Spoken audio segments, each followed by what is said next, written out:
नमस्कार दोस्तों।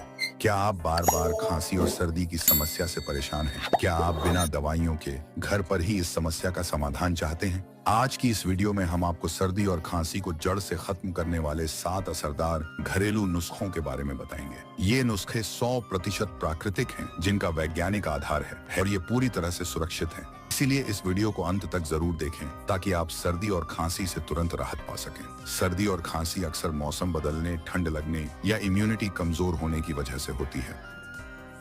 बाजार की दवाइयां अस्थायी राहत देती हैं, लेकिन इनके साइड इफेक्ट्स भी हो सकते हैं। इसलिए आज हम आपको घरेलू उपचार बताएंगे जो न केवल असरदार हैं, बल्कि आपके स्वास्थ्य को भी बेहतर बनाएंगे।